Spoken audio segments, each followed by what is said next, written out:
everybody here has one of these. If you would pull it out for me, I would really appreciate it. The one thing that I love about this class is everything that Zuzu has taught you is what to do during the accident, and obviously some things on how to prevent accidents. What Michael just discussed with you is motorcycle safety awareness, insurance reviews, and if you get in an accident, what he can do for you.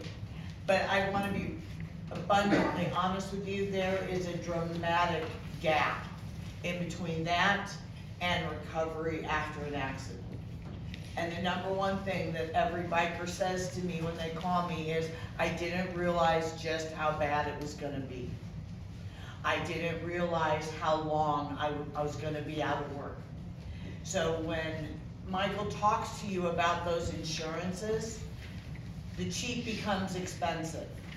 If you get hit by somebody with crappy insurance, you've got nothing to say when you also have crappy insurance. And that's what most of you are going to expect when you get hit by somebody, is they're going to take care of you, and they're not. So freedom of the ride is no longer free. And I want that to sink in a little bit. So I'll do the little fun part first.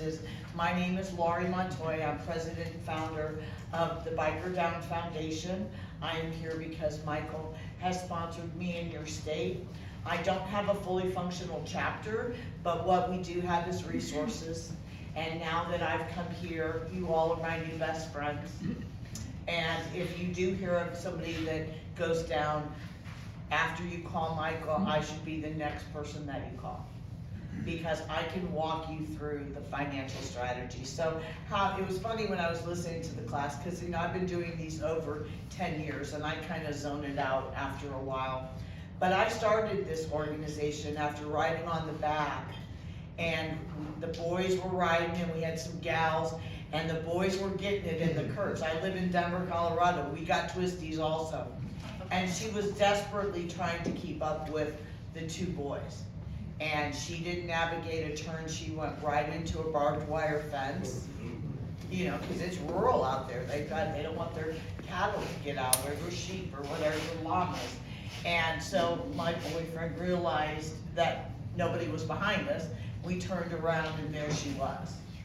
And now we're on a 2-lane road. We're 45 minutes from Denver. And I am in thigh-high boots, 45 away, right? shorts, 45 minutes to, let's say, Anthony's. I'm in shorts. Nobody, not a single person in 12 bikes had a trauma kit. But they had sunglasses, they had rain gear, they had all the stuff that makes you a cool rider. But what they didn't have was a trauma kit. Not one person could render proper first aid. So here we are in my cute, I was much littler and much hotter. I'm out here doing this, but we are blocking so much traffic on a 1-lane road that it took almost an hour and a half for EMTs to get up the road. Cell phone didn't work because we're up in the mountains. I had to grab a lady that was a local to call 911, and on top of the fact other people had called 911 because they were pissed they were in traffic. My point is, there was nowhere for EMT or life flight to come. We were on a curve, we're in a mountain, there's just nowhere to go. So these are the realities of what you're gonna face in those moments. It's not gonna be Yellowstone where there's a 60-acre, field right there, and you can just tell them land in Johnson's Pass, and off they go. This is gonna be bloody. It's gonna be, no matter how much you think you're prepared for this, no matter how much you think battle prepared you for this, you're not gonna be prepared for this. So it is something, if you're in a riding group, you're in a club, you need to practice. You need to practice who does what. I am not your blood and guts gal. I will, what's it called what do you call them when they throw up? Oh, the Technicolor yawn? Yeah, the Technicolor yawn will come out of me. So what I am is I can get off the bike faster than anyone, grab my trauma kit, open it up, lay it out, and I know how to secure the scene. So I understand what my role is. If people in your club have a mobility issue, then they shouldn't be those ones, they should be doing something else.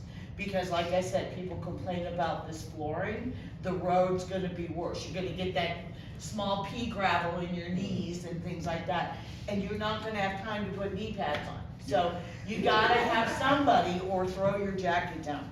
But what I help with is recovery after an accident. What we do at Biker Down is I will talk you through what to do after the accident. Meaning, number one, get off your Facebook. Because I can promise you, after that person hit that injured rider, they're calling home saying, I love you, and then they're calling their insurance company, who's already on your social media, who's already trying to figure out how to not pay you. And those are realities. If every picture you have on Facebook is a Bud Light and a Fireball, it may not matter that your accident was or was not alcohol related. It sets a tone for an insurance company to make you look, well, did you drink the day before? And you still had alcohol? This is the reality. They will find every way under the sun to not pay you. I've had them go back, and when you see my Facebook, for you to go back in a year and a half on mine will take you days, but they will do it. So you immediately need to put your Facebook on privacy, so that you also don't need to be talking about it. Certainly you can tell people that you've been in an accident, of course. Let's tell them you're alive. Let's tell them day 2, I'm out of ICU. But you don't go into the logistics of, this happened or that happened. Why? Because the insurance company, every person that comments is now a potential person that will be deposed or a witness. So you want to keep that stuff very tight-lipped and things like that, and I kind of got a little bit off track. But it is vital that you know what to do after an accident. How many people here have full coverage and think they're completely covered? No, I just put it up before, and then you said, think I'm complete. I really do think I am, Okay. because I also But how have many people here have liability only? That's your first mistake, you don't know. How many people here have a loan on their bike? Okay, then you have to have full coverage. What you've just done is told everybody that you care more about your bike than you do yourself. And that's what the uninsured motorist means. I care more about you replacing my bike, or if I hit somebody, than I care about my own bodily injury. So it is imperative, if you take nothing else, if you don't remember how to roll someone, fix their neck or anything else, do not get on your bike without uninsured motorist. 50 to 60% of all drivers out there, 1, because of COVID, 2, because they're lazy, 2, because they don't care, are going without insurance or no insurance. So think about that. You're in the hospital, you're in ICU, multiple surgeries. Even if you're with the VA, they're not going to guarantee you they're going to take you to the VA so you don't get a bill. They're going to take you to the first trauma hospital. Yeah, the VA may cover a lot of it, but the reality is, unless you're getting disability from the VA, or unless you guys have short-term disability at work that's going to provide you 6 months of your salary, it is all going to be dependent upon you to take care of you. Because he either left you for dead on the side of the road, or he has no insurance, or he has basic minimum. And so that's the reality that is not written in your endorsement or when you start to ride, what coverages you actually have. This man will do a free insurance review. This man, I asked him that question last night, and he only has liability on his bike. He brought his declaration page today, and Michael's gonna go over it. You've got to know what you have. You've got to know, because when you call 1-800-INSURANCE, you're getting some gal working remotely in her kitchen. Her only job is to close you. Her job is not to say, dude, you can't be out riding a motorcycle like that. You need an insurance agent. You need someone that will say, okay, you own a house, you have 3 cars, you have this, you have a lot to lose. So you need a minimum of $250,000. If you tell me you can't afford it, then you can't afford not to have it. If everybody here that has a Harley sweatshirt on or an $85 Harley t-shirt can afford it. It's a choice of whether you want to do it. Michael brought up a great point, is that if you have it on your car, make sure it can transfer over to your bike. And I know that this is freedom of the ride, we love it, it's our wind therapy, but the reality is you will either get hit or be part of this sooner than later. We live in a distracted driving world where 60% of all drivers in accidents, it's caused by some form of distracted driving. I could sit here for hours and tell you how wonderful I am, how much all this great stuff I do for injured riders, but the reality is, it's up to you. And I say that as your sister, as your fellow rider. I've seen more than I care to admit. So has she. So have you. Most of you in your career have seen more things than you want to admit. This is supposed to be our church. So please listen to what I say. If you do have somebody that goes down, please do a help request on bikerdown.org and I will walk you through it. Don't ever go to GoFundMe ever again. GoFundMe charges you outrageous fees and 50 cents per credit card transaction. Because Michael sponsors me here in Georgia, I am able to offer you 0% credit card processing, which means $5,000 is raised, $5,000 is given. I still get charged, make no mistake, but the accident fund that he helps fund for me, and that's a big thing to take in when you're driving back and you see 15 billboards of lawyers. How many of them would do what he's doing? And he's got no guarantee for me he's gonna get a case. That's not why he invested in Biker Down. He invested in Biker Down to give you all a resource in the event you know of somebody that went down or you yourself get down. And for that, I am eternally grateful that you did it. Come on, everybody clap. My grandma can clap better than that. Come on.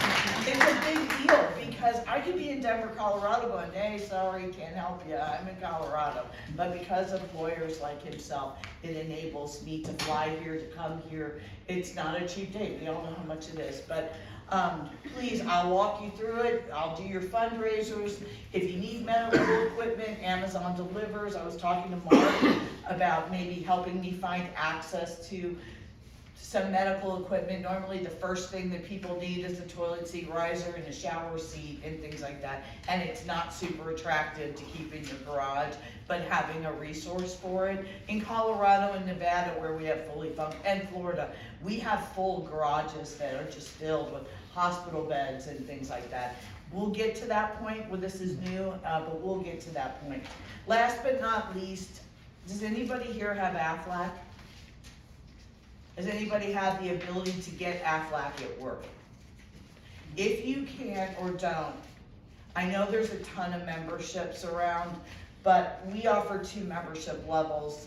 One is $37.50 per year. It includes roadside assistance. How many of you have roadside assistance on your insurance? How many know how many miles it takes you? Okay, so what you need to do is you need to consider signing up for Biker Down's $37.50 nationwide motorcycle towing insurance today. The reason is that if you need a tow, you want a certified motorcycle tower to come lift your bike, you lift your baby properly into a truck and take it. We offer 2 tows per year up to $300. The other benefit is that we can stack roadside. So let's just say you're remotely out.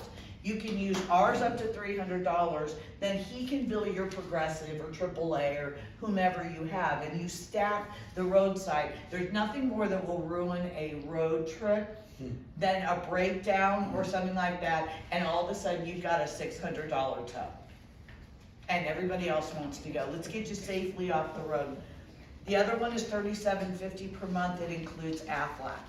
It includes the Aflac accident policy. So as an example, if somebody goes down, you get $400 for an ambulance. You get $500 once you, and I'm throwing numbers because I'm not sure what it is in Georgia, But what I'm saying is you get so much for the ER. You get $1,200 when you're admitted. You get $300 a day in ICU. And if you're injured the way she has seen it, you're gonna be in ICU for 7 to 10 days.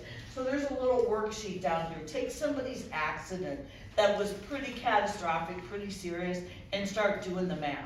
You're gonna get more money for $1.16 a day through our membership program than you're gonna get at any spaghetti dinner, any poker run. These are viable services that you need to have. So if you love your family, if you love your friends, everybody will be just as stressed out as you are, but you have 12 people taking care of you in ICU, and they're gonna wonder how to keep you afloat.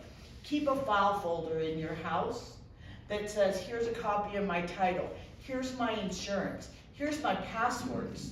You know, have a living will or a limited power of attorney. Have someone assigned to care for you in case you're incapacitated. If you're not married to your partner and your children hate her and you're in ICU and you can't talk, the kids can literally keep her out of ICU. So these are things that you don't know about it because you're unconscious, but it's the whole world around you that doesn't know what to do. So anyway, that's it. That's pretty much it, I think. I would so ask backwards, but insurance is the most important. And last but not least, this is an ICE emergency card that I put in on everybody's packet. Fill it out, put it in your wallet, forget it's there. In the event you go into the ER or her, they're gonna pull your license, they're gonna find this. This tells them who you want to have called. You can literally sit there for hours because they will not do a deep dive into, and it also has a place for your organ donor, what's your medical conditions and things like that. And if they can't get a hold of anybody, they'll call Biker Down, and I will send a shout out or see what I can do to, hopefully you're a member and I know who you want to have called, but this is the best thing that I can offer you today to keep you safe. And last but not least, this class was not 20 people when I packed up, and I only have enough trauma kits. I think there's 16. Anyone who doesn't get one, please come see me. I'll get your name and address and I will mail you out one when I get home. But Michael is donating these trauma packs to all of you. And you didn't clap very loud before, but that's an over $50 value that you have. So get one of those for me after the class. That's outstanding. 'Cause Thank you you guys so have- much. Yeah, you guys have the pamphlets in your folders that show how much these things are.